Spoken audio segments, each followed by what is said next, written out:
Manajemen sumber daya manusia merupakan salah satu bidang dari manajemen umum yang meliputi segi-segi perencanaan, pengorganisasian, pelaksanaan, dan pengendalian.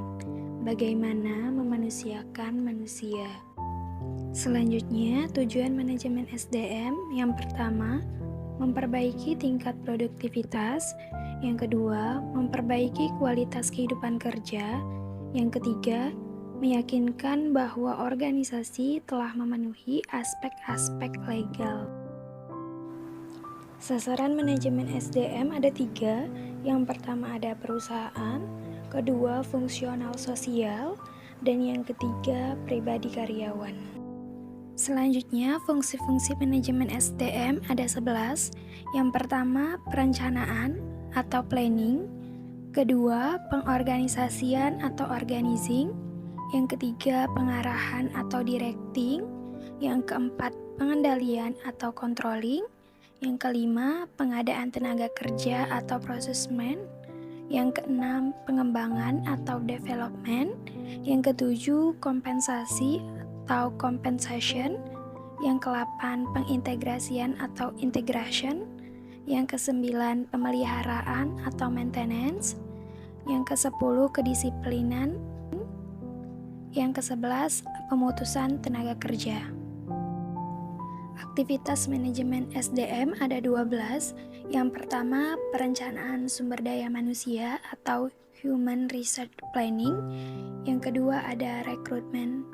Yang ketiga, proses seleksi atau selection. Yang keempat, orientasi atau orientation. Yang kelima, penempatan atau placement. Yang keenam, pendidikan dan pelatihan atau education and training. Yang ketujuh, pengembangan atau development. Yang ke-8, penilaian kerja. Yang ke-9, proses kompensasi. Yang ke-10, pemberian insentif sesuai jasanya dalam organisasi. Yang ke-11, hubungan kerja. Yang ke-12, penentuan akhir atau assessment. Sejarah manajemen sumber daya manusia.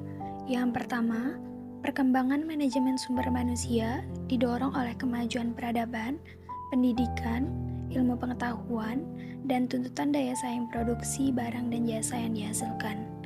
Yang kedua, manajemen sumber daya manusia sudah ada sejak adanya kerjasama dan pembagian kerja di antara dua orang atau lebih dalam mencapai tujuan tertentu.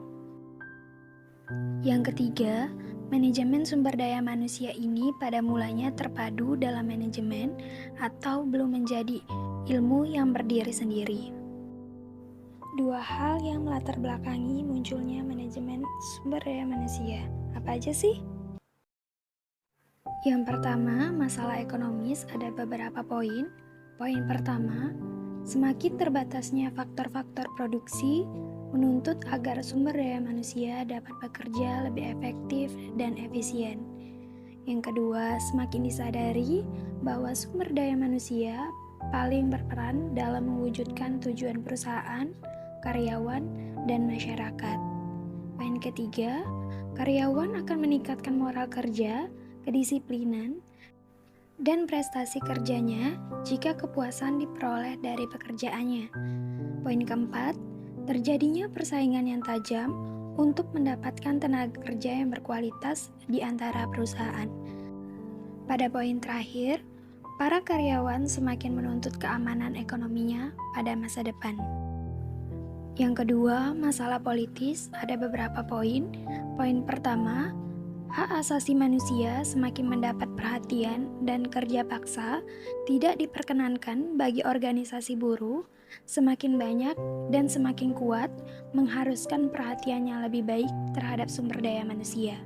Poin kedua, campur tangan pemerintah dalam mengatur perburuhan semakin banyak. Poin ketiga, adanya persamaan hak dan keadilan dalam memperoleh kesempatan kerja.